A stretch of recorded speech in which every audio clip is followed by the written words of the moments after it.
Welcome back to our podcast episode, Talking Aged Care. We're very pleased to have Stephen Strange here on this episode to talk everything technology in the sector so we can pick your brain. Stephen, really appreciate you taking time out of your busy schedule to join us. If you could kindly introduce yourself to those of us who don't know you, which will be very few. Thanks, Mark. I think you get to be known uh, over the sort of journey, and it's been 20 years or so in aged care for me. So, particularly residential aged care, which is my sort of niche. Um, yeah, my name's Stephen Strange. I'm a director of several enterprises. One of the most important ones, of course, is Edmund Advisory, where we're running very independent technology advice and other things, not strictly technology, but process digitisation, other things for residential aged care providers. My background is computer science, and it's been my life's work. Being in technology, I accidentally fell into residential aged care just before ACFI came in, so around 2006. So, yeah, I really am coming up for 20 years now. That's right, correct. Yeah, very much just a serendipity, perchance thing. I was doing some freelancing and fell into aged care. Um, I didn't know anything about it then. I didn't know what a care plan was. It's interesting looking at the perspectives because you sort of have that naivety brain 20 years ago about what you can do and what people should do, and you're pondering things, and then after a while you sort of get in the trench and you lose your lateral view, and that's kind of a really interesting thinking perspective, I find.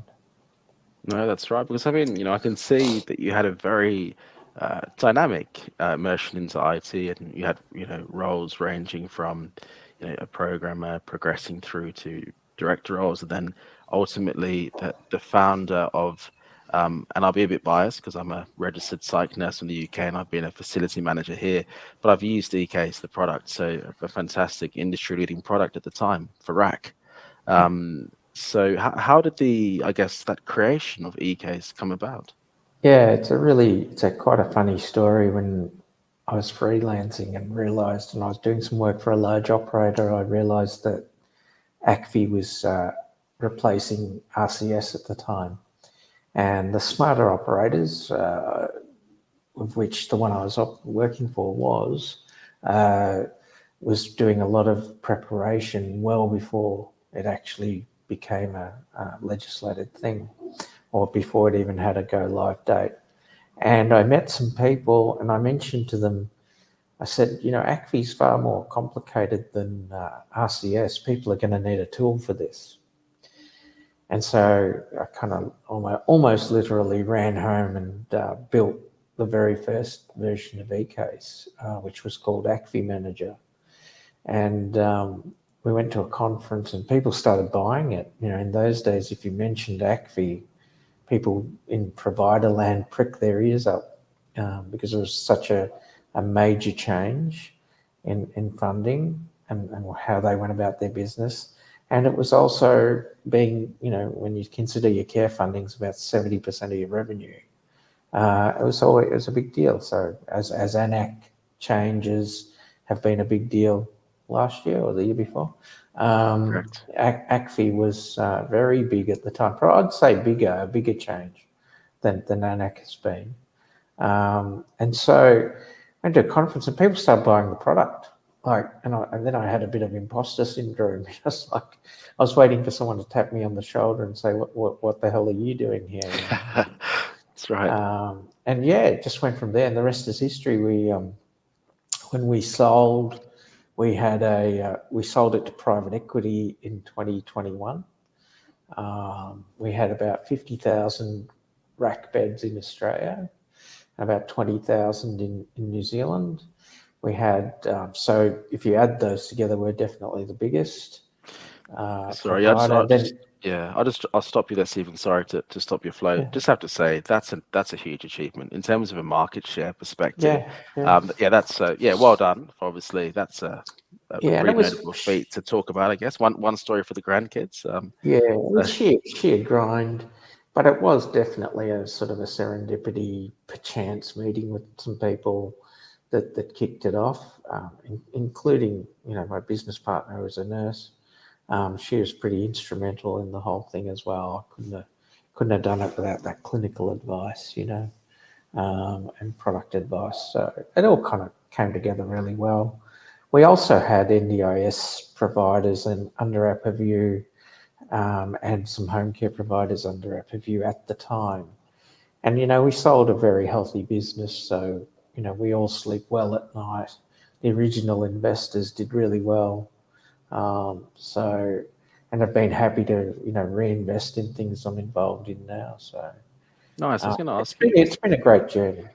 No, that's good. I was going to ask you. So obviously you've had this, I guess, light bulb moment. You run back. You built this system.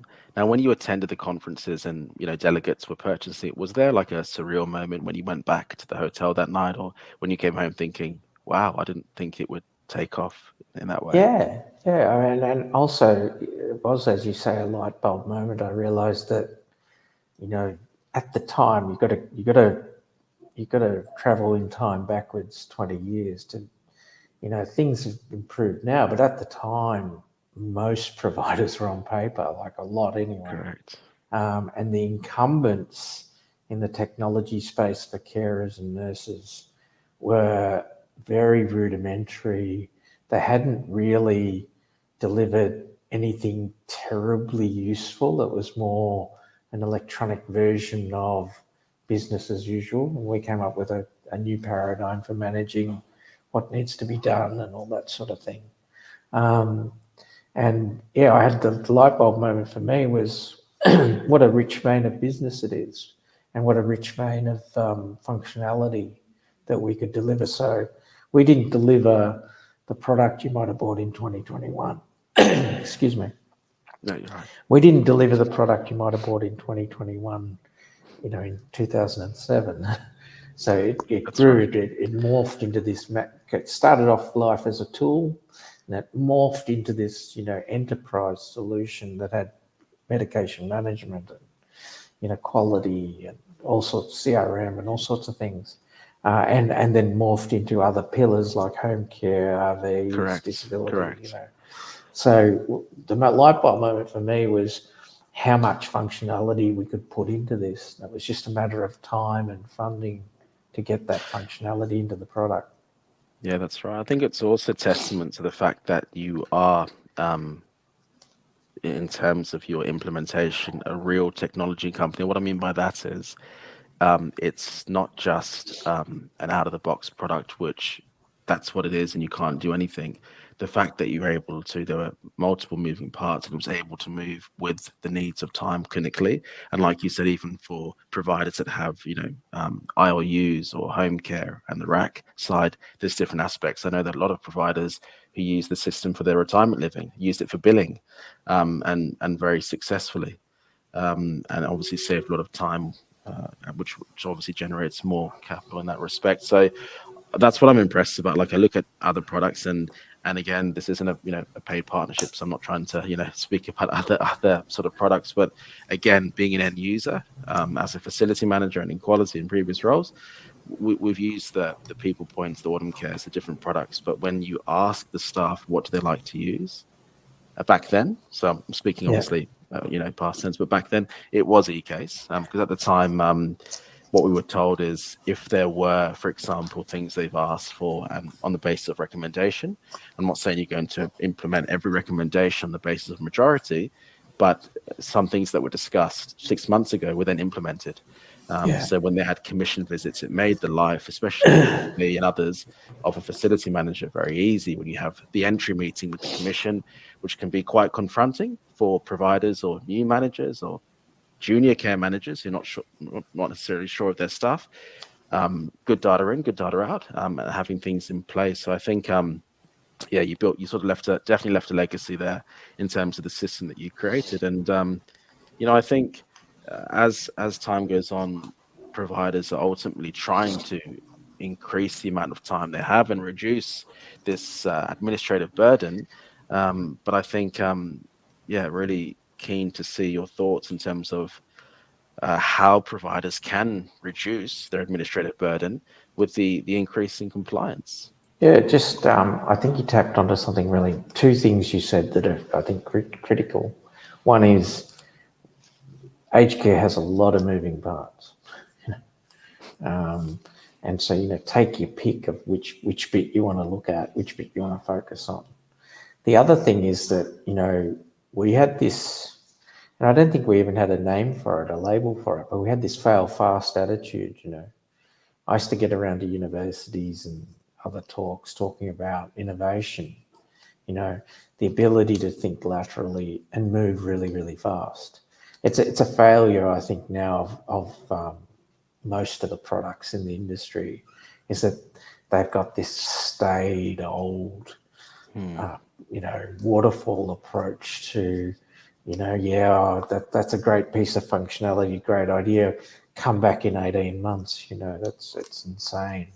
You don't have 18 months to get it out. That's right. So you have to find clever ways to do it. And we did, and I think that's probably one of the key parts of it. There's lots of things that was, um, successful in what we did. There are plenty of things that, looking back, I'd say, we could have done better. But um, you got to fail fast. You've got to get stuff. The ideas are perishable. I advise a few startups and things now, and they're my messages. That's part of my message to them is fail fast. Ideas are perishable. People move on. Um, That's right. I think that really resonates that point there, Stephen. Even like in business, and I think sometimes there's a false sense of slight tangent here, but there's a sort of there is a false representation of an entrepreneur or the life of a businessman, and the 5 a.m. Club and cold ice baths in the morning, and what you've said there, and it's also consistent with someone who I follow, Stephen Bartlett, and that's the businesses that are most successful are the ones that try things quickly, fail fast, like you said, and they pivot, they learn. I I, think I if you also land I also think it's critical to engage with these sorts of businesses where the founders are involved. I think only founders have that deep passion. correct, Everyone else is a worker, an employee, an executive. They might be great. They might be even the best in their field, but they don't have that fire in their belly. And we, correct, we had a lot of fire in our belly. We built it on sweat equity, 14-hour days, 6, 7 days a week, traveling non-stop, road trips, the whole thing.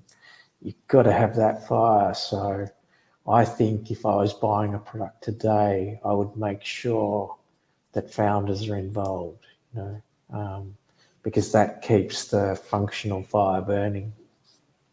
correct. And I think that's why Lee Care is still a successful product. yeah, Carolyn's still involved, and she's the correct. founder.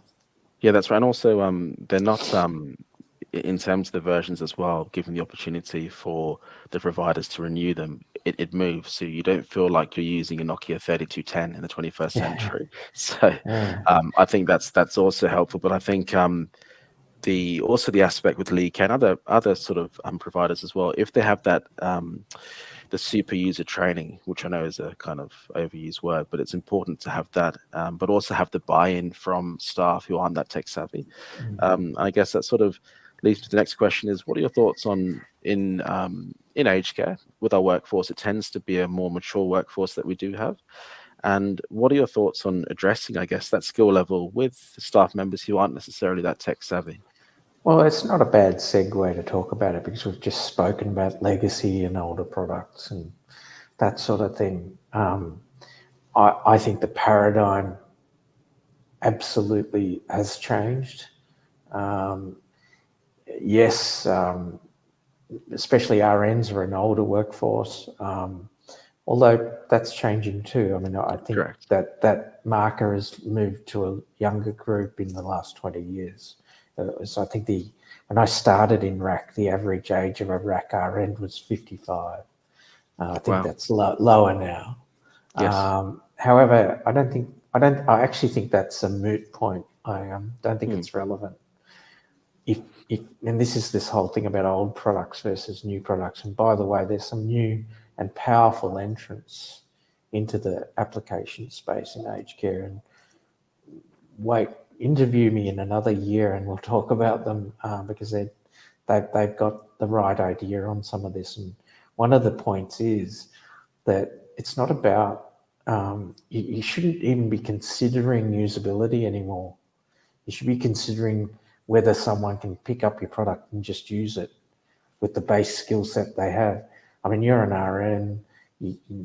I don't need to come and tell you, not that I could, but I don't need to tell you how to be an RN. And True. I shouldn't need to tell you how you need to achieve something in my product. Now, if you can tick that Hmm. box, I'll give you good. I mean, the thing is, we're in a little bit of a bubble in aged care technology. I mean, no one comes to you and shows you and trains you on how to use all of your apps. No, that's right. Now, someone from the CBA didn't come and show you how to use the app. No. You figured it out. Or if you're a gambler, on the TAB app or something, these are complex apps. They Correct. do a lot of Correct. things, right? They're not trivial. Yet no one showed you how to use it. Yeah, there's probably a support line somewhere, but I bet it doesn't get many calls unless it's Hmm. broken. Um, so the attitude has to change. This is a very different lens. I'm no longer interested in UX. I'm Hmm. interested in, if I throw the application at someone, how fast can they use it? I really like that response, and it's also I sort of liken it to. I have an iPhone, by the way, so Yeah, apologies. me And too. oh, I'm surprised. I thought you were gonna have an Android. Been able No, to build it and I'm, scale I'm, it, but I'm Apple. I'm Apple everything. that's good. That's good. But like you said, you can pick it up and you can use it. And it's that usability factor. But you've made a very good point, because I think one thing is obviously implementing a product, but you don't want that training and rollout to then be restrictive to the ability to move quickly and type notes. And you don't want, poor care staff at the end of the day with their handwritten notes asking someone, one of the younger generation, for example, or someone who is tech savvy to type it up, because that defeats the purpose. Yeah, and you look at the fact that English isn't a first language for a lot of care staff and RN. So That's right. um, in Australia, as it stands, and that won't change. That's probably going to go more so in that direction. Why is it that I can't pick up a browser-based application or a app-based application and tell it what my preferred language is? Immediately before I even start. What language do you want to see this in? That tech's old. You know, when you Yeah, that's contrast right. it with AI and other things, that's really Correct. old technology, and yet by and large, the industry's failed to deliver on that. I mean, the No, biggest thing I see in the tech space in aged care is that most of the vendors operate in a bubble. They operate like a dysfunctional family. Um, and they've never understood that you can collaborate and compete. They're not mutually exclusive things. mm, You can do both, and that's something I really want to change in the industry, and that's partly what I'm doing with Access Telehealth on their ecosystem, is bringing a whole lot of aged care operators together to collaborate at a data level, to collaborate at a process level. And that's a very interesting kind of ecosystem we're trying to put together, because yeah, the collaboration just isn't there. I mean, the automotive industry, the airline industry, logistics, you name it, banking, they jumped that bridge 20 years ago. We're still waiting in aged care. So it really means innovation has been stymied. yeah, I agree, and I think and that sort of leads me into a point of I think you're very right with the collaboration aspect, because even I'll strip it back. But when I was an FM here in Australia, if we had a commission visit, I would call. I don't care if they were a different competitor to where we were. I'd call them up and say, just to let you know, out of courtesy, we've had a commission visit. Yeah. Obviously, not giving personal information on residents, but just a heads up. But on the same token, if we had issues or they would support. So I think there is this kind of you shouldn't just beat your chest and think we can do it ourselves. Then you need to collaborate and you can also compete because of different service offerings.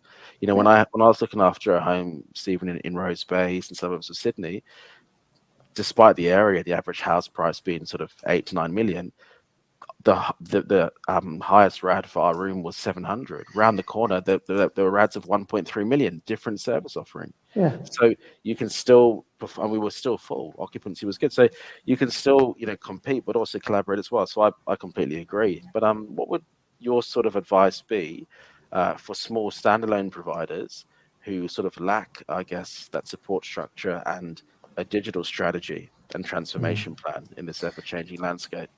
Yeah, the heads up you gave me about this question is quite interesting and really poignant, really relevant today. So if you think about it, in the time I've been in aged care, the number of I'm going to speak about residential aged care, I'll park Sure, home care and other things, but in sure. residential, in the time I've been in it, there's the number of providers, owners, has moved from about 1,300 to about 700. You know? So it's roughly half as many Wow, providers now, right? But wow. the market in those years grew to 1 to 3% every year. And there's about 240,000 rack beds now, with half the ownership. So there's a lot of strategic advice, I think, independent, whether you're for-profit or not-for-profit, providers should seek from people like us or anyone else, that's any good, around what they want out of RAC. Do they want to stay in the game and compete? Do they want to get out? Do they have a 5-year plan? Those things are really important questions. There'll always be niche players. There'll always be specialist Christian Mm. homes or Muslim homes or Buddhist homes, whatever.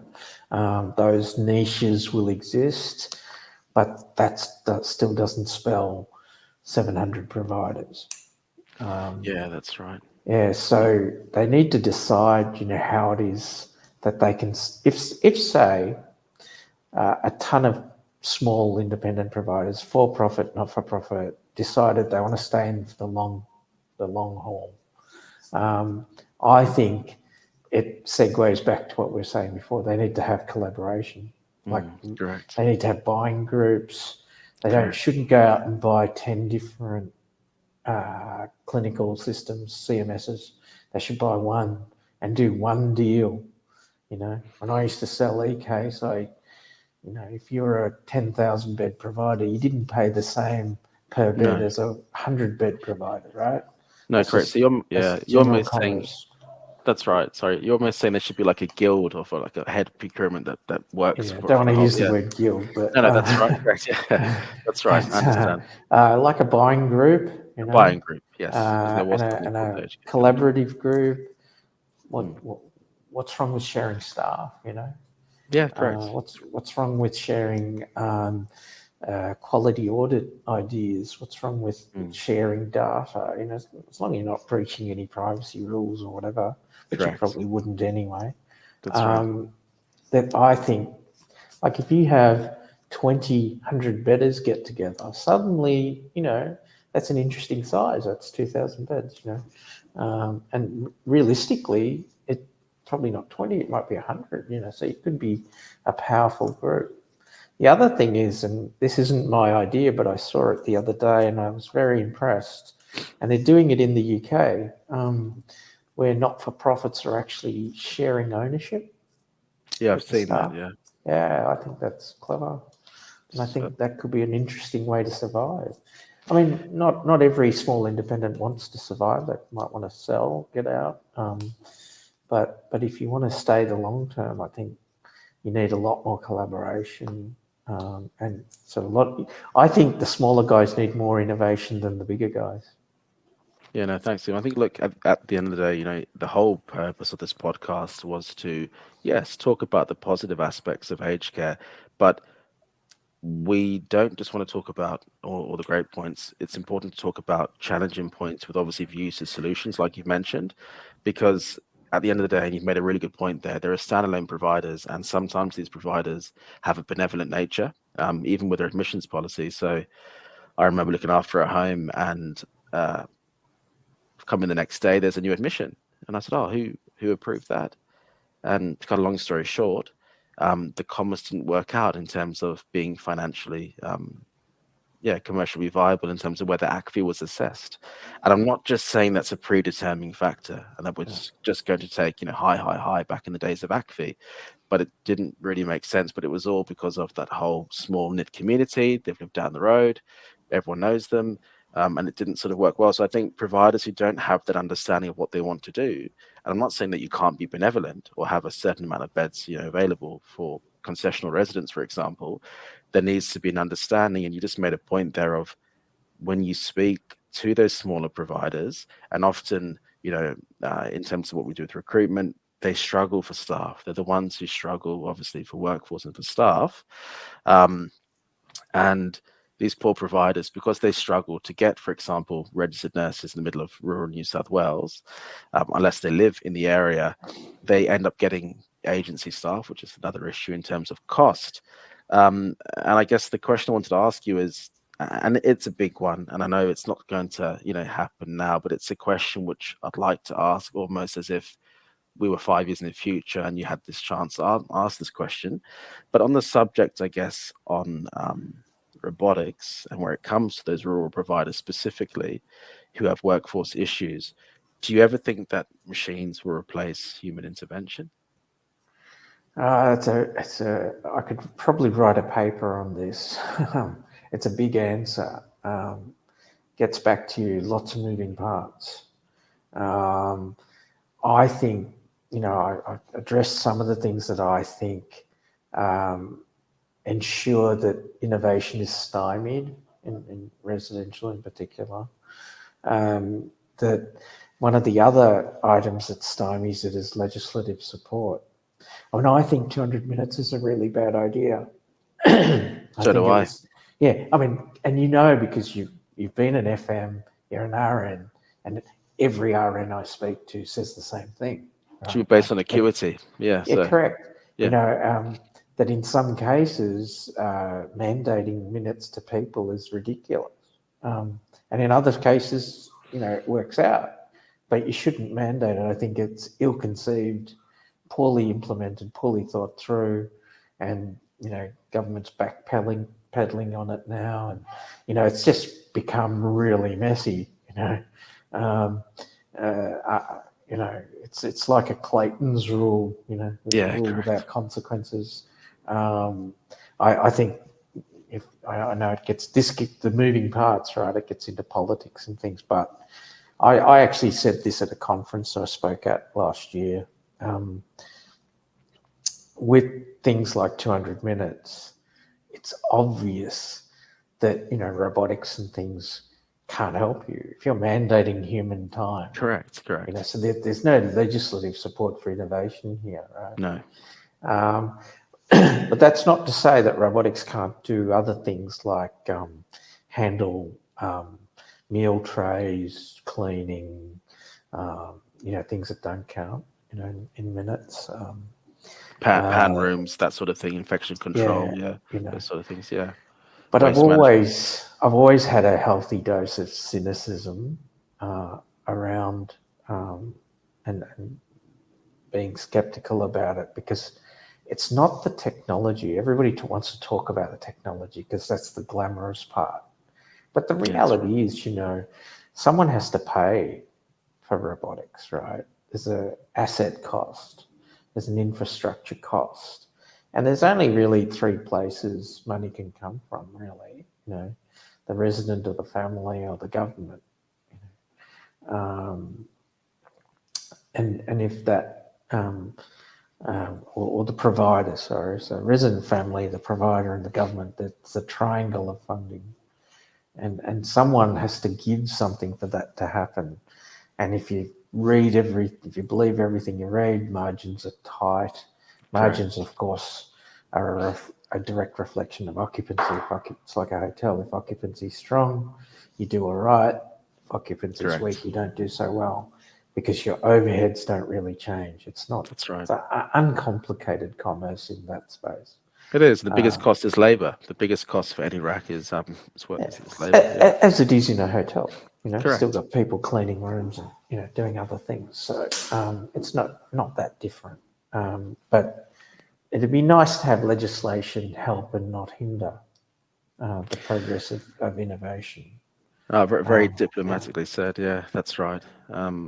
And I know you're right. I don't know, for example, obviously, hoists are there, and some of the more forward-thinking providers have inbuilt hoists in the ceiling, so you don't have to have an ugly-looking room that looks like there's been a fight there to get a Mm. device out.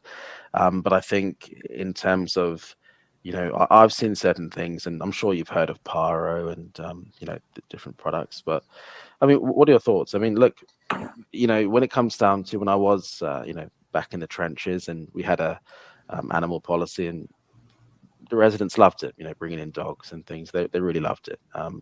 But what are your thoughts on, again, people who are potentially immunocompromised or, want to have that feel and that emotional support? What are your thoughts on, I guess, robotic animals in racks? Yeah, I've never been a fan.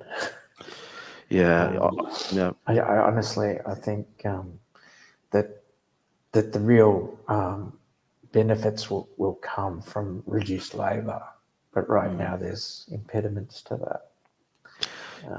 I don't. yeah, Yeah, I'm not a fan, but that's very subjective, very personal. yeah. That's okay. Maybe there's a role. I guess if you've got a robotic pet or a robotic he, machine impersonating a human, that um, is better than maybe for the 40% of residents who don't get a visitor. Oh, that's a good point. No, that's true. But I think, But yeah, I don't know. It's not my area of expertise. I'm just that's okay. speaking very personally. I don't, you know, that's probably the hardest question you've asked me. Yeah, sorry. No, I think yeah, it always and again, subjectively speaking, it always sort of confused me as to why we would potentially give a resident that has cognitive impairment an animal which they probably never ever petted or touched in their life, a seal. But I guess that's a that's a different conversation. Yeah. But yeah, I mean, me personally, if I ever end up in rack, and these are things we can all contemplate. I probably want to be just left alone. Give me an iPad or something and leave me alone. Don't bother me. yeah, that's right. I think there's too much prescriptive about what people might want or don't Mm. want. How about we just ask them?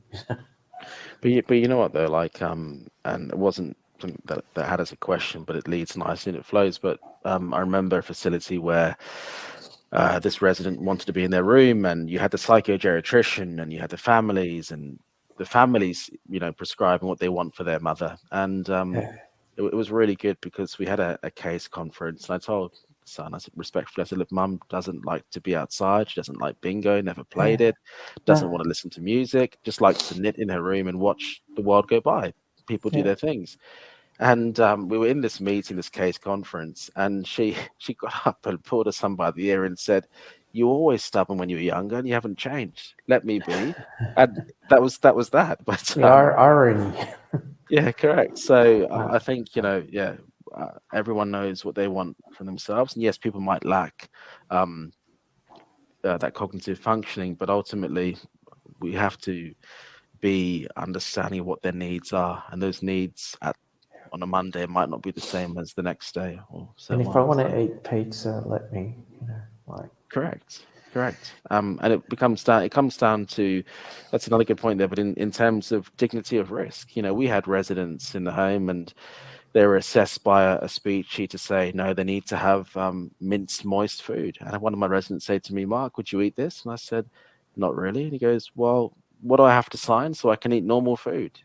I Yeah, might, nice. yeah, I might cough or I might aspirate, but that's okay. I'd rather cough and aspirate and go to the Celestial Tower eating something I like than having this food. And Yeah, we made it work. Obviously, we had yeah, risk assessments in place, but great. That's for me. That's person-centered care. That's allowing yeah. someone to age with Your dignity. choice. Yeah. Yeah, correct. And look, and we can pontificate about this all day, but there is also the other side of the coin where you are as a provider, you have this duty of care business. You have a lot of the risk mm, going on in front of your eyes, and you've got to somehow balance that duty of care and choice. And those are not compatible things by and large. no, correct. However, the day before you enter residential care, you can eat whatever you like, Make a jump out of tea. a Yeah, plane, do yeah, correct. bungee jump, do whatever you like, Correct.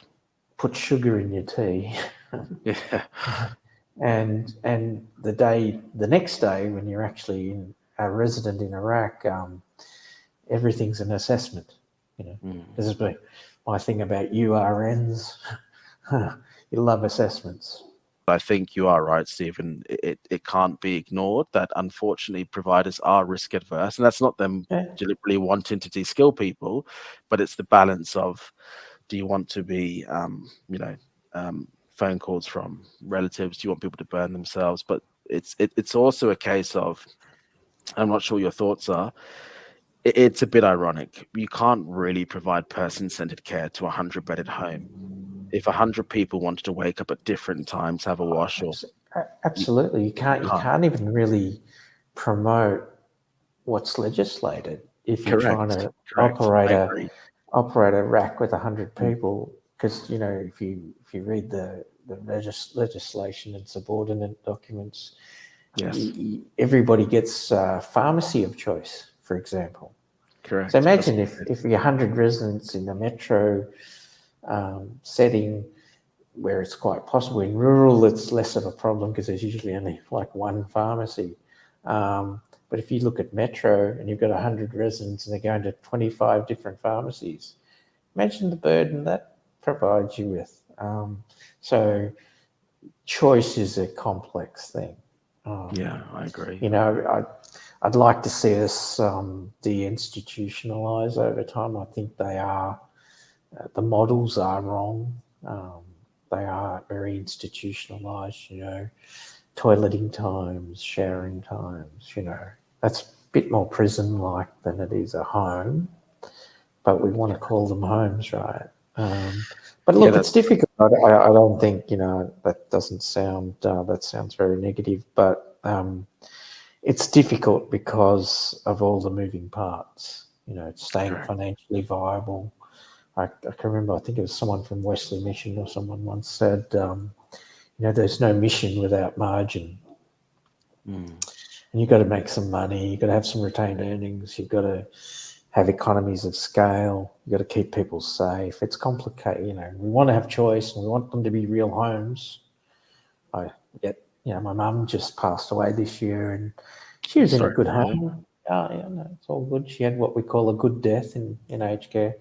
And 97, almost 97, so good innings. Oh, that's right. But, you know, you cannot deny she was with a really good provider. I was very happy with them. Um, and yet you couldn't call it anything but an institution, you know. And good for her. She was only there for probably the last year of her life. So, but it was an institution. No, that's right. Correct. And we shouldn't try and call them homes. No, again, I think it is a, I guess, a false economy, and I wanted to ask you this question, and I know on the back of the Royal Commission, on the back of independent investigations, and some bad things you see in the media, because there are some great, obviously, stories in aged care. But I wanted to ask you this question: what are your thoughts on families keeping a hidden camera in their loved one's room? Yeah, I think it's a terrible idea, but look, well, firstly, I'd say it's illegal Mm, without knowledge, without consent um, correct. of all the parties, including carers and stuff. But again, no easy answer. If you're faced with a suspicion, what are you going to do? What would you do? What would I do? If I was suspicious of something, That's right. um, yeah, I think again, there's no easy answer there.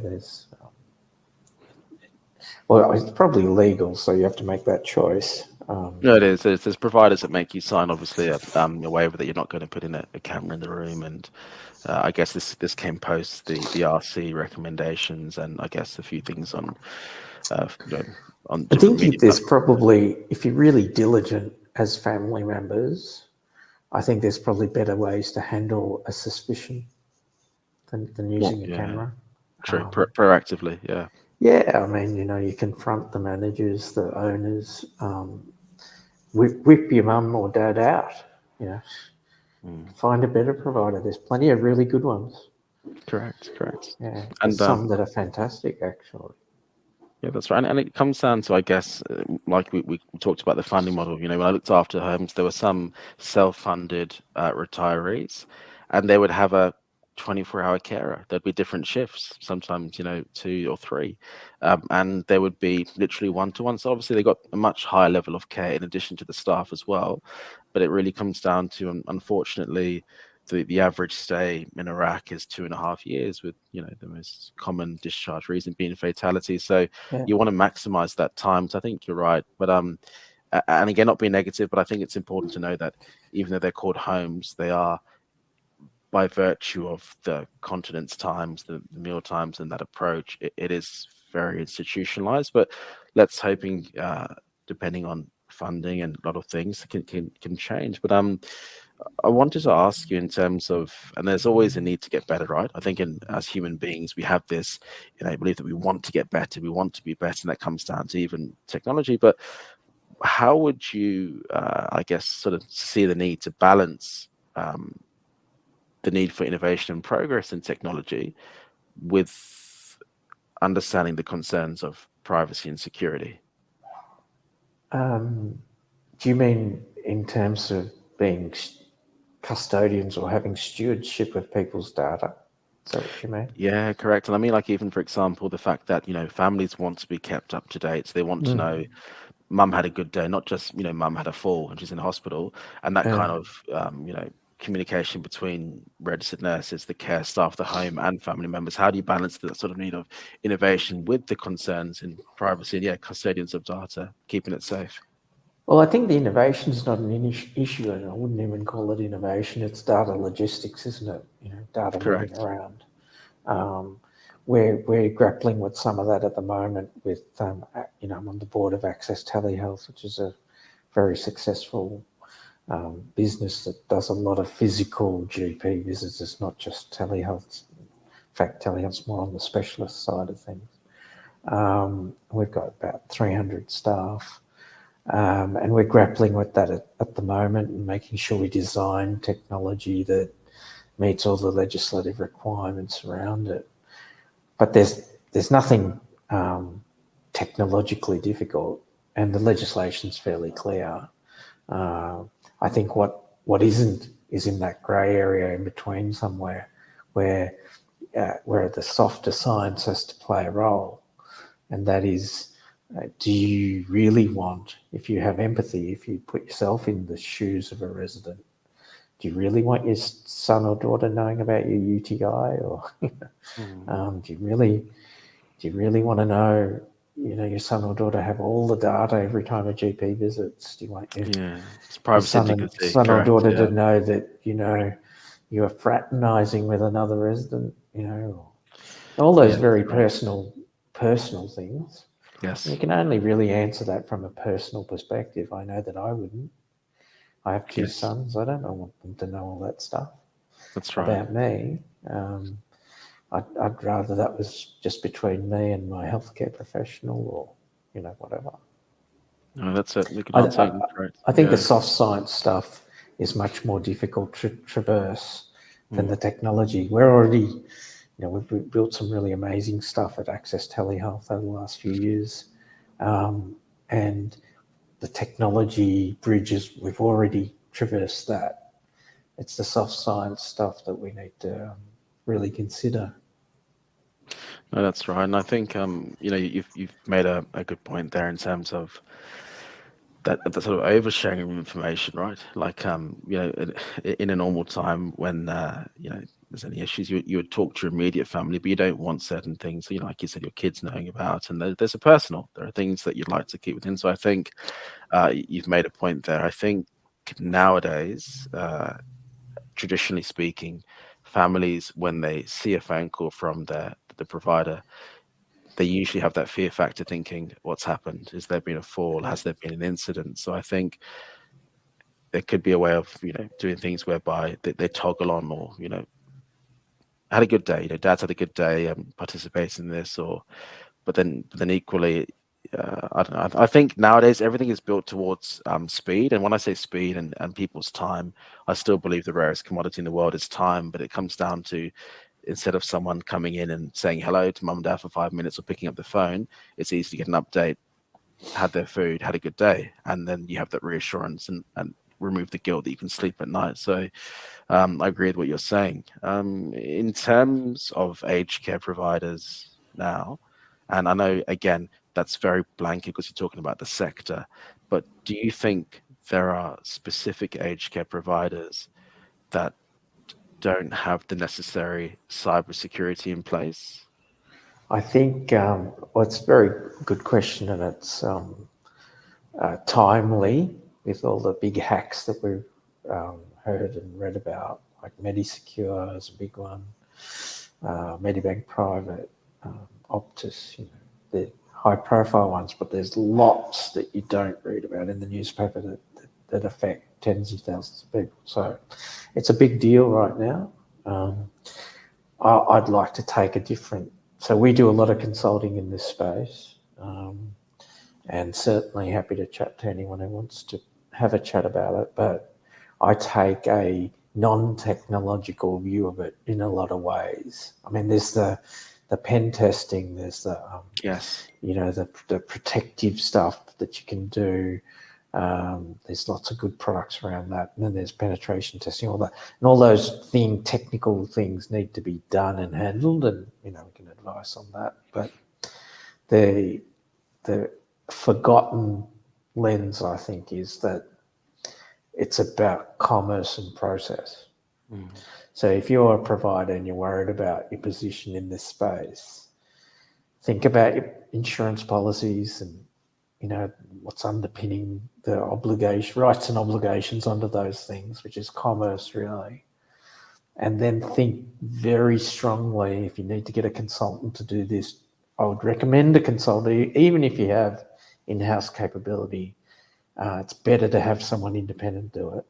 Your in-house people can validate it. Get someone to look at your process, because actually thinking you're safe from a hack is a ridiculous position. Even Mm. NASA gets hacked, right? Like, Correct. everything's hackable. It's a matter of will and intent and energy, and you'll get through. So I much rather talk about it in many respects, notwithstanding the techie stuff that has to be Mm. done, but I Yes. like to talk about it in terms of commerce and process. You must have great process around that time when you might be hacked. What are you doing? How do you recover? Who do you tell? How do you publish it? How do you get out to everybody? How do you inform authorities? That needs to be actually a laminated plan, for the CEO and Yeah, I agree. directors, I agree. um, It's I part of your doubt. emergency preparedness as well. Yeah, Yeah, that's right. yeah. I Yeah, mean, so you're much better prepared for a fire than you are for a cyber attack in most cases. correct. And you need to put it on that sort of level because there's a certain inevitability about it. If you have something that's of interest to a cyber criminal, you're not that safe. I always, when I do talks, I always talk about commensurate security. And all these things I mentioned doesn't mean you have to spend millions of dollars. You don't.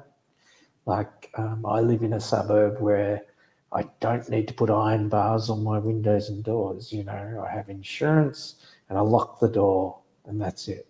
You know, That's right. that's called commensurate security. So Yes. anyway, I think this is an area providers need a lot of help with.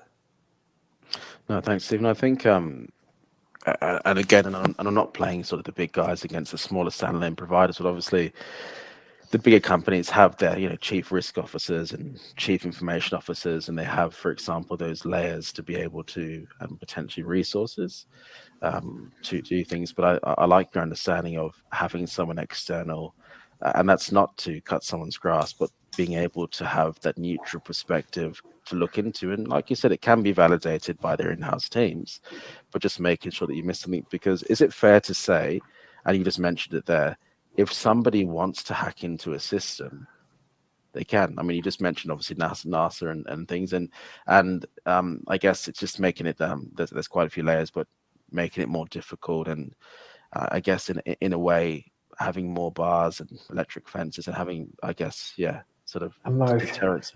Yeah, yeah, that's right.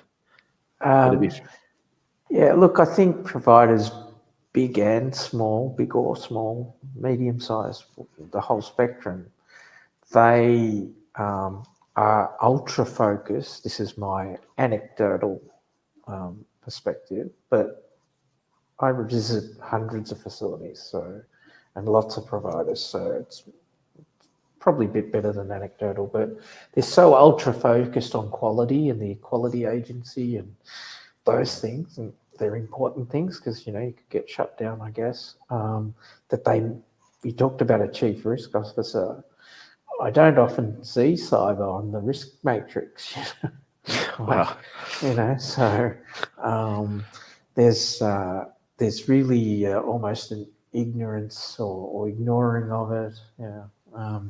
And they need to really get their act together. And unfortunately, the costs are very similar. And this is why, if I circle back to what I said, that small providers need to band together and get sort of buying groups and that sort of thing done.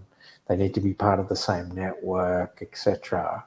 And none of that happens with a magic wand. But if they do, then they can make less painful those costs. Because, if you're a 10,000 bed provider or you're a 200 bed provider, your cyber exposure is probably the same. You probably have Correct. to do all the same things. You have to get all Yeah, the that's same right. consultants, Correct. independent perspectives, etc. It doesn't change that much. We charge about $25,000 to do a pen test. We don't really care if you're big or small.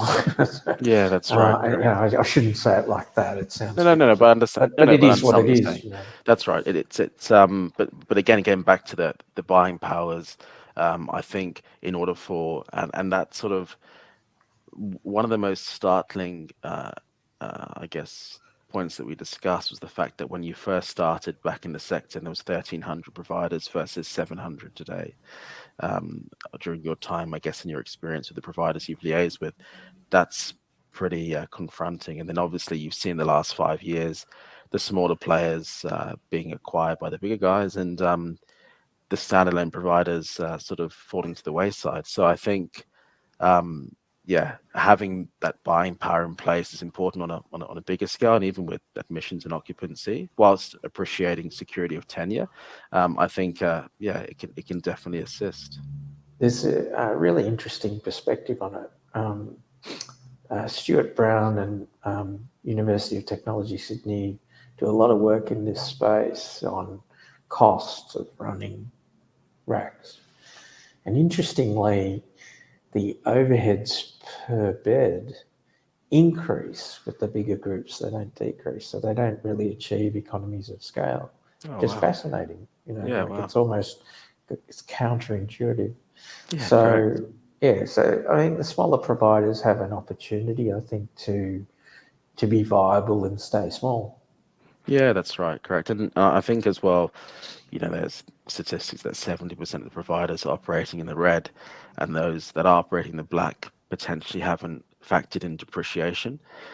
So that's why the numbers on the surface look good. But this has been a bit of a not a bit of a it's been a strong talking point, and a lot of people have been talking about it, good and bad. The federal budget.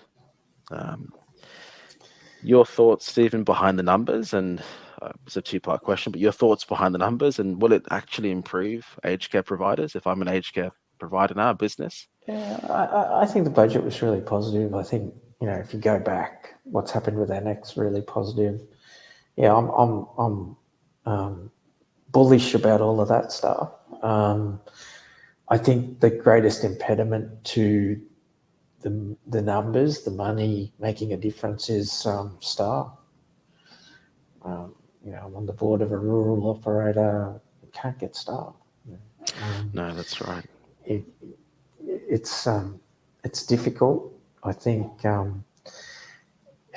we're going to constantly have to look at pay rates, and you only have to move the dial on RNs or personal carers the width of a needle, and that's a huge amount of money across the sector. So, No, paying people you're more right. is complex and difficult and expensive. Um, and it's not even necessarily the answer, because there's plenty of smart people doing the maths on exactly how many RNs we need and how many carers we need, and we just don't have enough. And even immigration won't really fill Hmm. that bucket. So, yeah, it's kind of circling back to what we said earlier, was how do you attract people to this industry, and the staff shortages are going to really undermine a lot of things, including probably fairly generous federal amounts of money in RAC. Not probably, not people will never be completely happy about it. No, that's Um, right. but there are some operators doing really well, some doing not so well. That I can't really comment on in terms of the specific operations. But I Yes, think the biggest impediment is people can't get them, correct. and it's not Yeah, glamorous enough. We need to attract graduate yeah, RNs and things. yeah, correct. Maybe have a TV series like ER with George Clooney or something. It's about aged care. True, true. We have to make it more. No, but all jokes apart, I think we need to make that whole, make educate great again, make the sector, but also, yeah, demonstrate what you can achieve in educate. I think sometimes as well, and this is just me, speaking very kind of, between me and you, and we're having a chat here, but yes, whilst carers and registered nurses are required for the sector, and I'm not saying money is the only, drawing point to work in the sector, but if you told a school leaver you could potentially earn more than the PM, there's some CEOs that I know that but their base salary is a mil plus plus, and they have this great exposure and they have this many reports and this opportunity to improve their lives. It changes. Or equally, people who want to be in the sector, but they don't want to be in the coal face providing care, but they want to be in support teams, IT, procurement. I don't think we're marketing the sector in the right way. I 100% agree. In fact, I've thought this for a very long time. By the way, did you just say make aged care great again? I did, yeah. It's like a MAGA thing. Make aged care great again. Hadn't thought of that. Yeah, Um, bit of World War II tongue in cheek, it's sort of like, yeah, yeah, I do. Look, when I talk to plenty of like graduate RNs or young RNs who are in the acute sector or whatever, and I say, hey, have you thought about aged care? Because in aged care, RNs and others, as you would know, can have, especially if they combine it with an MBA or something, they can have great careers that they probably wouldn't have in the acute sector.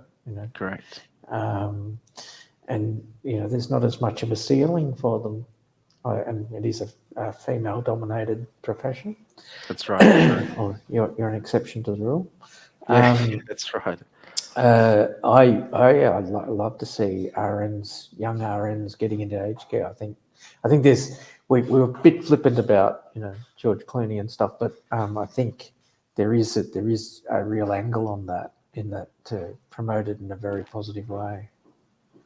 Correct. I think my experience was sort of more prescriptive for my parents. Both of them were registered nurses, and Right.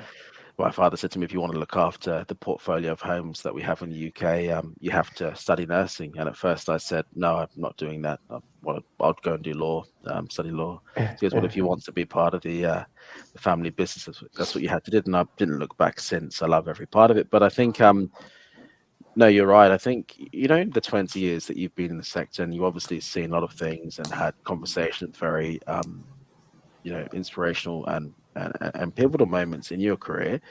Do you always think that we're constantly going to have challenges with the workforce if the Department of Immigration don't actively make it easier for migrants to come in? Do you think we're always going to be on this revolving door of agency staff, or do you think what are your thoughts on the Um, workforce side?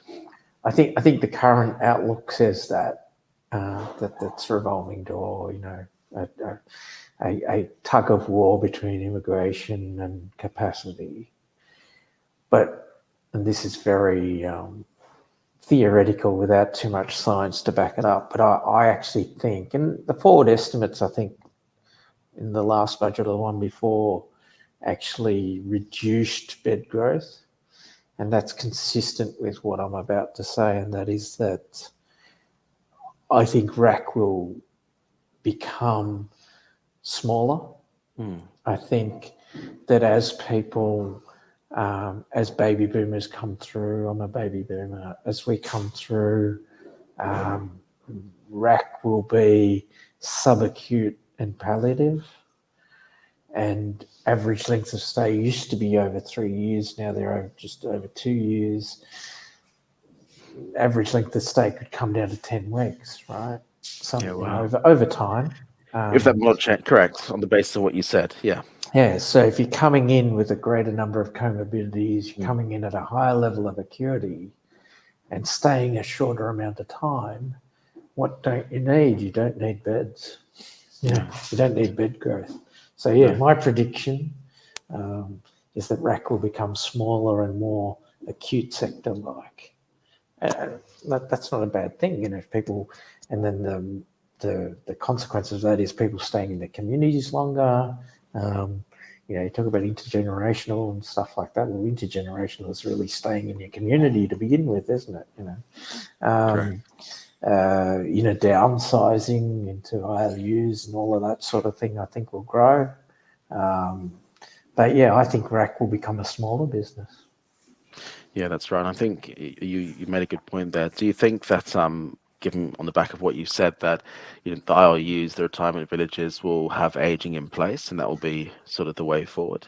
Yeah, Sort of most definitely. I likely. mean, I Yeah, think, there's a few big providers doing that now. I think Ryman's do it, others do it, where they have a rack on the site. correct. So, Co-located. yeah, and I'm sure as time goes by, that the rack stay will be very short. It won't be 2 years. No. So, yeah, that looks like it's, physically happening now. Yeah, that's right. But yeah, that's why I'm fairly confident that RAC will become smaller. That's right. That's right. And in terms of sort of towards wrapping up and towards the end of our podcast, but I was thinking the question that I wanted to ask you is everyone's talking about AI, ChatGPT, and Mm-hmm. it seems to be the buzzwords. And don't get me wrong, I use it sometimes for if I need a quick answer, I'll use it. Yeah. It's much better in terms of the response rates. Um, what are your thoughts on changing the way we look at the biggest risk in RAC, which is we all know that falls management. It's always Yeah. the biggest kind of injury, subdural hematomas in RACs. So, what are your thoughts on actually flipping it, and instead of using what we have now, but using blockchain technology, looking at predictive patterns in terms of residents falling? What are your thoughts on that, and how we can use it to our advantage? Yeah, I think there's some whole new space. I did quite a bit of work on falls, wrote some papers. Um, I've read it. Yeah, yeah, I so wrote a yeah, couple. One of them was around blockchain as well. that's right. Um, Look, you need to separate those things. I mean, Mm, um, blockchain's a consensus protocol, which is really good for identity. Is a transaction really a transaction? Blockchain's perfect for that. Do I own that transaction, and can anybody not change it? The blockchain's great for that. But in terms of falls, as people age, falls are a big deal. Um, you would know all of this. I'm preaching to the converted with as your renal and hepatic systems deteriorate, unmanaged dosing of pharmaceuticals, toileting management, running to the toilet. What shouldn't residents be doing? They shouldn't be running to the toilet. All that stuff. You're on hypertensives. You stand up one day, you fall over. correct. And that unmanaged dosing. Interestingly, when someone enters residential aged care, general pattern is their use of medical services drops off and their Mm. use of pharmaceuticals skyrockets. Polypharmacy, yeah, Yeah. correct. Yeah, So there is, yeah, polypharmacy, all those things. correct, yeah. So I did a lot of that work. It must have been 8 or 10 years ago on falls prevention. There's too much about analysing after the fall, after the event. I think in RAC, we should be really looking seriously at prevention and prevention strategies. And again, not necessarily technology, it could be process. But I'd love to be back in that space using AI now. Um, I've just been chatting to the head of AI for CSIRO, and we're looking at rekindling that work we were doing on falls prevention using modern large language models. So, um, yeah, so watch that space. We'll probably be rekindling with a whole new lens to look at it. No, great. I think there's a lot of exciting things. I almost feel that we should have a follow-up episode in a year's time, Yeah. seeing to touch base all these developments. But I think what I've realized, and it even comes down to nursing, that what I learned back in 2006 versus now, things are constantly changing. You look at evidence-based practice, and you made a really good point there regarding cybersecurity going back.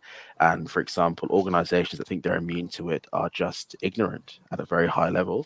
But you need to constantly improve without diluting the service quality, but constantly look to improve and different and strategies. So what worked well 2 years ago might not necessarily be a good fit now. So I think that's the sort of learning. But I just wanted to say, it's been an absolute pleasure having your time to ask these questions, and I'm sure the community of followers and the audience will take great benefit in your words of wisdom. In terms of sort of a sign off, what are your thoughts? And I know you've mentioned it before, but there seems to be this real valid concern with the amount of baby boomers coming through, the lack of beds, and obviously the build cost. But what are your thoughts on uh, the future in terms of aged care for the next 5 years from a beds perspective? I know you've sort of touched on it, but what do you think is it more caring in the community and in home care with more? Yes, I think home care will boom. I mean, the reality is there's a massive long waiting list on people are dying on the list. Correct. It actually contracted. It got better a little while ago, and now it's blown out again. Um, I think services into your home are the future. Um, and sure, people want to downsize. An ILU is a form of downsizing, isn't it? Correct. Yeah, it Um, is. but my recommendation, I've got relatives who are a lot older than me who have sort of been in the family home for a long time. And my advice to them is whatever you do, sure, downsize, buy a unit, buy an ILU, whatever. Don't leave your community that you've been in for 50 years, That's right. And most of them, luckily, are average middle class people, and they can afford to have more services, private services brought in. Harder if you are in that life stage and you can't afford those things. So um, rack and other things become a more financially viable option. But that's the system we work within. But thanks for having me, Mark. It's been fun chit chatting. I don't think we've talked this much ever No, no, before. yeah, correct. That's right. They've been short conversations, but like I said, appreciate it and look forward to touching base again and seeing the future developments. Sure, I'd love to keep you posted. Great. Thanks, Stephen. Thanks, Mark. Cheers. See. Take care. Bye.